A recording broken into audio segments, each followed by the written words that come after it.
Have you ever wondered what really happens the moment someone dies? Not the version you've heard in movies or stories, but the raw spiritual truth?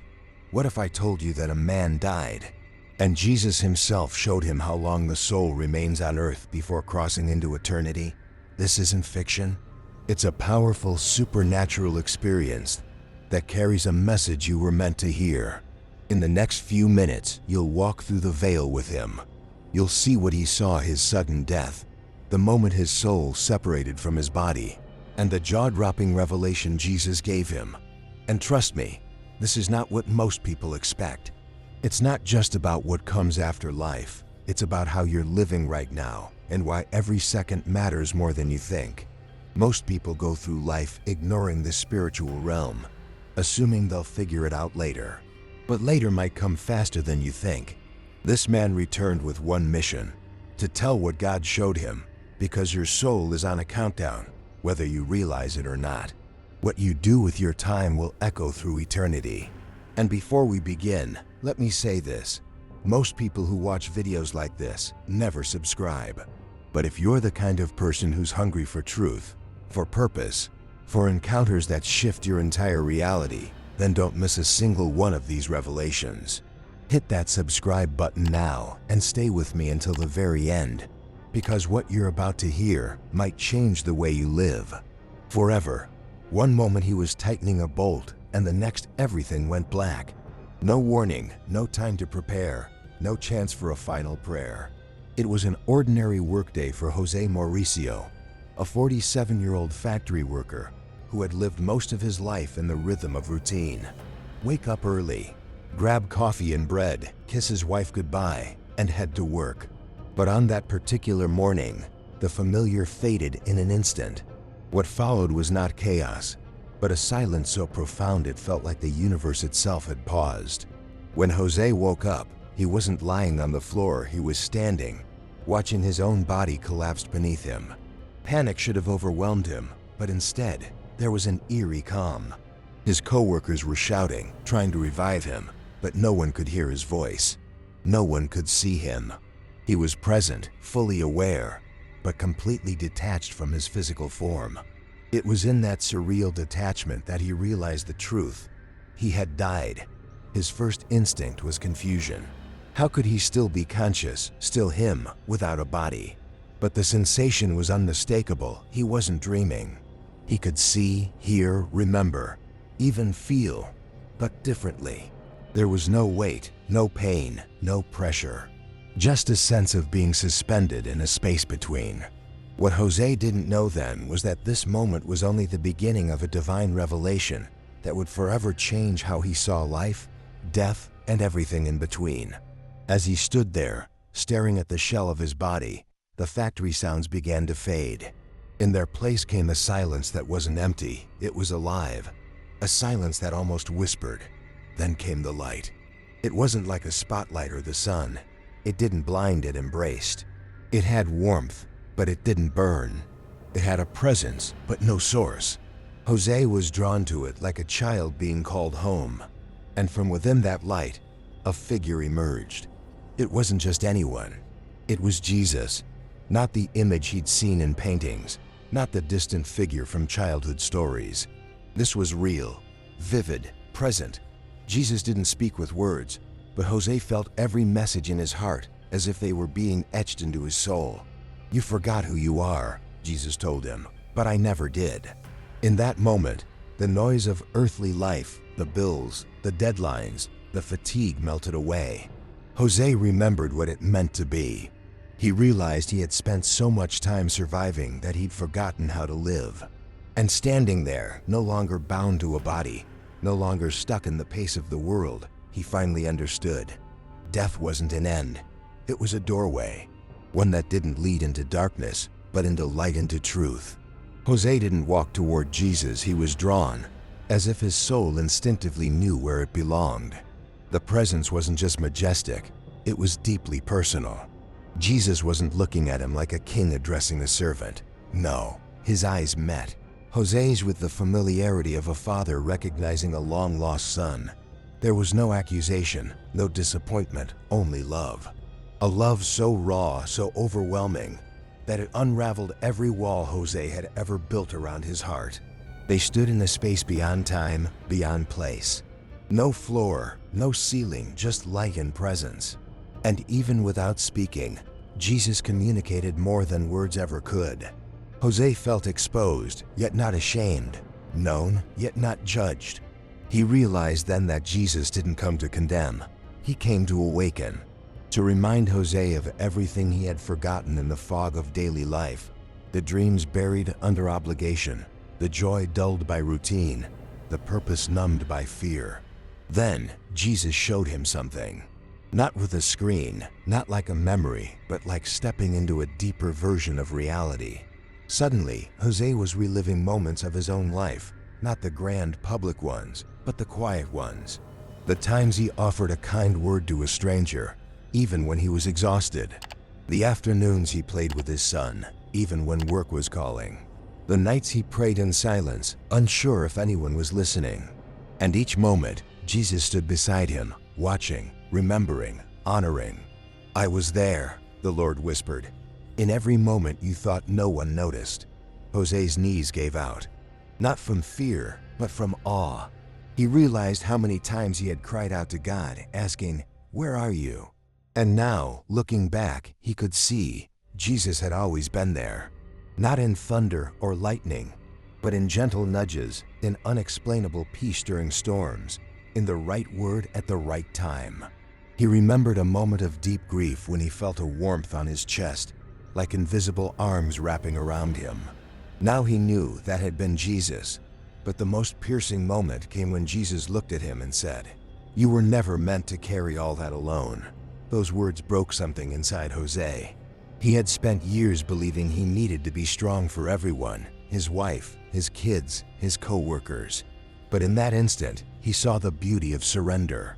The beauty of admitting, "I can't do this by myself." Because in the kingdom of God, weakness isn't failure, it's an invitation. An invitation for God to fill the gap.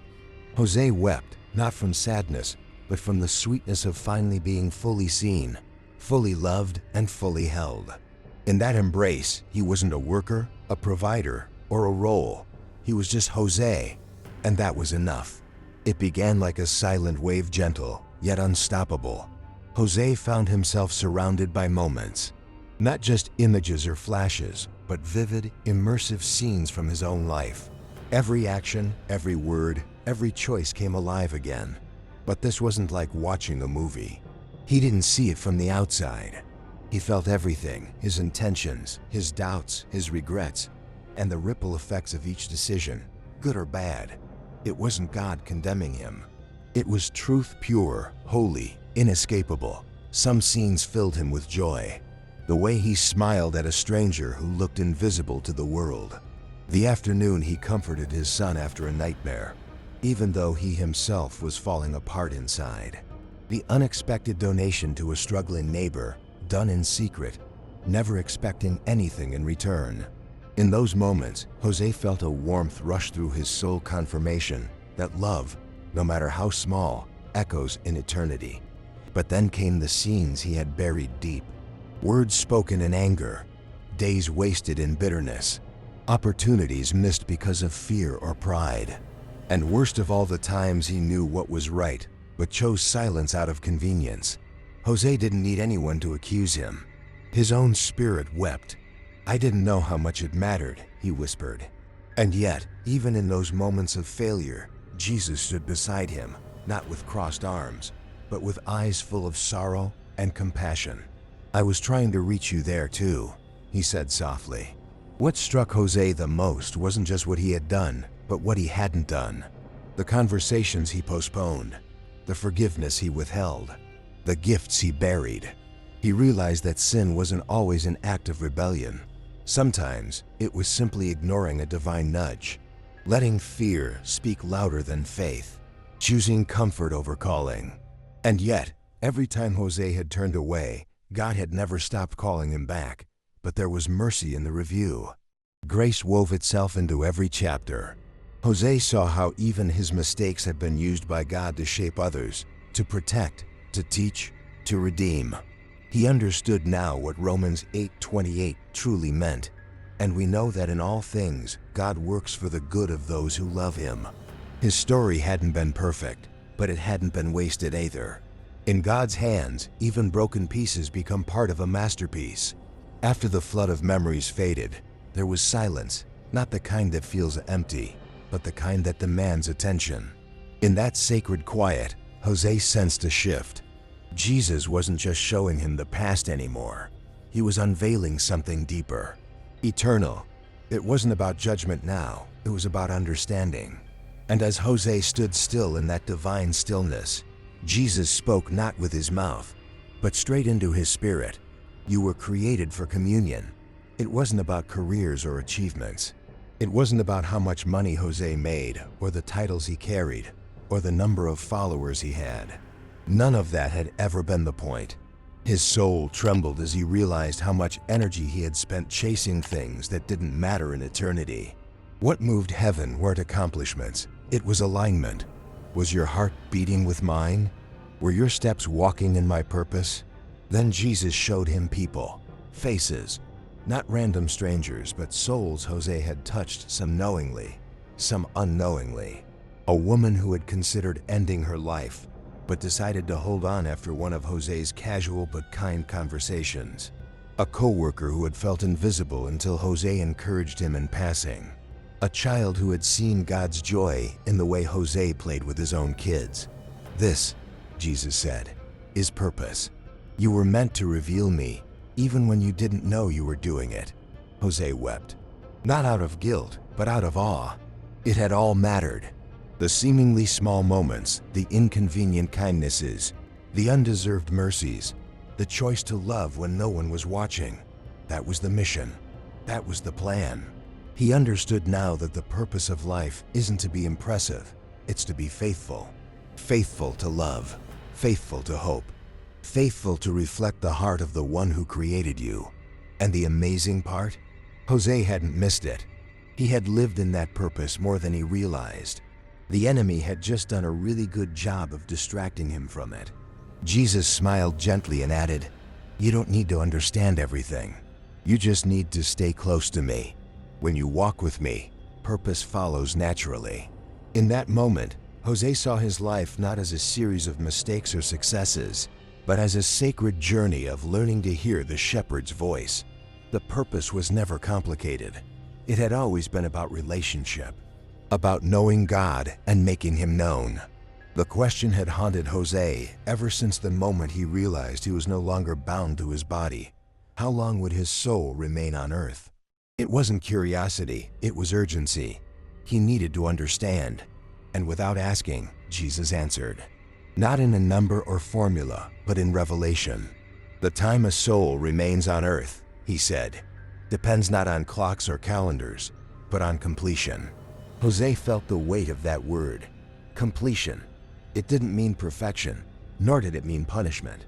It meant purpose.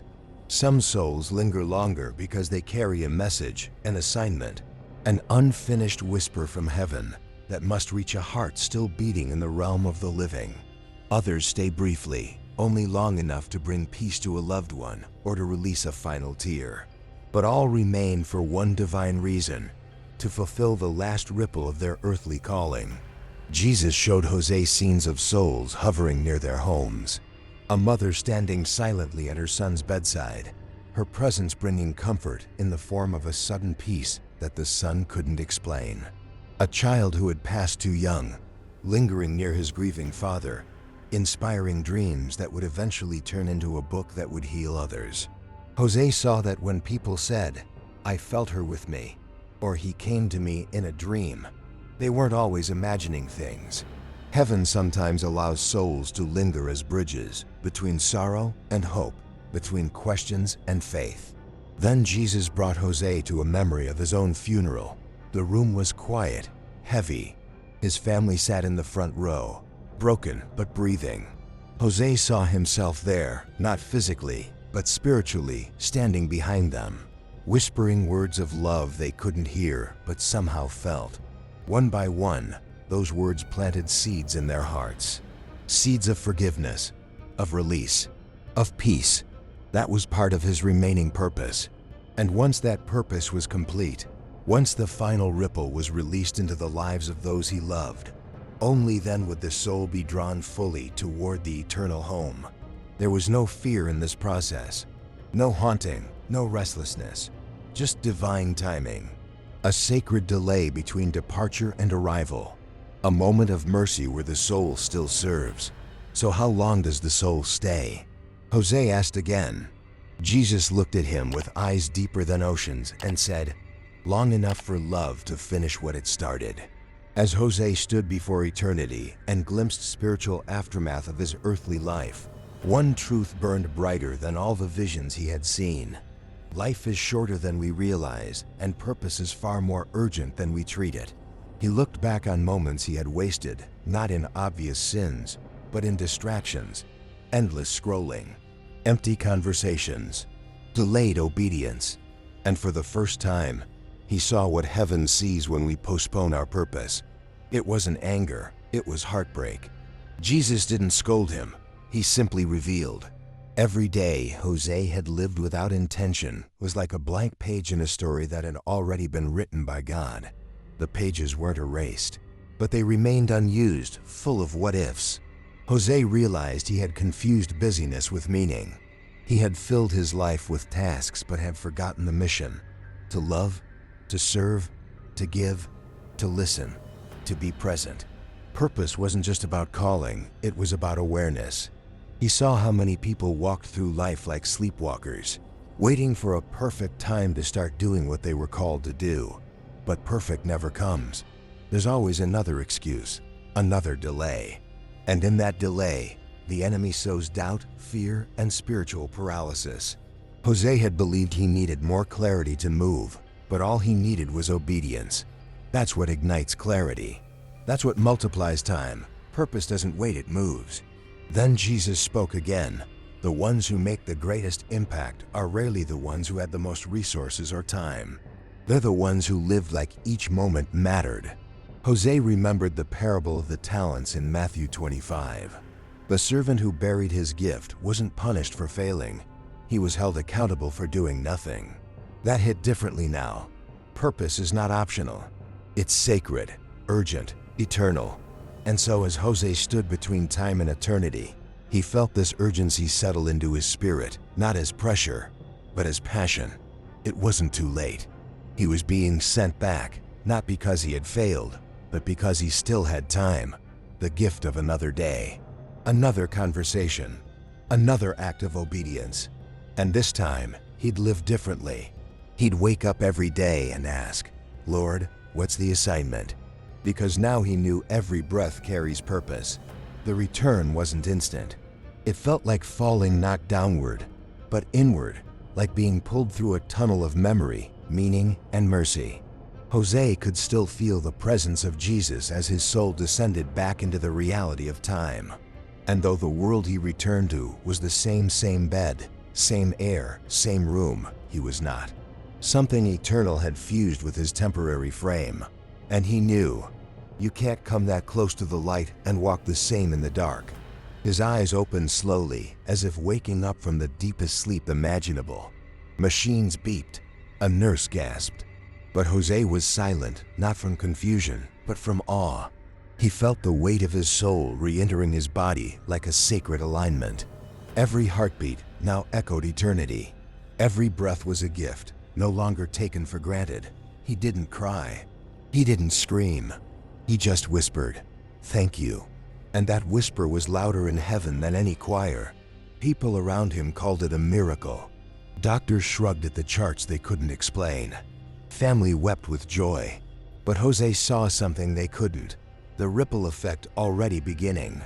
His soul had been marked by eternity, and now, wherever he went, it would show. He spoke less, but his silence was louder. He walked slower, but his presence was deeper.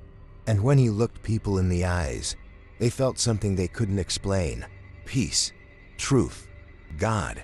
He didn't start preaching with a microphone or traveling the world. His transformation wasn't about fame, it was about faithfulness. He forgave faster, loved harder, listened longer. He prayed not just for needs, but for wisdom. And when people asked what changed, he never said, "I died." He said, "I lived. For the first time, I really lived." Because once you've seen what he saw, how time bends, how grace covers, how purpose burns, you can never go back to casual Christianity. Jose became a lighthouse for others who were drifting. Not because he tried to be, but because light doesn't need to try, it just shines. He never again asked how long a soul stays on earth. That question had been replaced by a better one. What will I do with the time I have left? And in that question, Jose found the answer that changed everything. So now that you've seen what really happens after death, what will you do with the time you have left? Will you keep living like tomorrow is guaranteed? Or will you start walking with purpose, knowing that every breath you take carries eternal weight? Let me ask you, if Jesus stood before you today and asked what you've done with your soul, what would you say? That question isn't meant to scare you. It's meant to wake you up. Because once you've heard the truth, you're no longer in the dark. I want to hear from you. Do you believe the soul lingers on earth after death? And what do you think that time is meant for? Drop your thoughts in the comments. I read them all and respond to as many as I can. If this message stirred something inside you, don't leave without subscribing. Hit that button and turn on the notifications so you don't miss what's coming next, because we've only scratched the surface. And don't stop here. The next video you'll see on your screen dives even deeper into the mysteries of eternity. Click it now and continue the journey. I'll meet you there. God bless you. This is John, and I'll see you in the next one.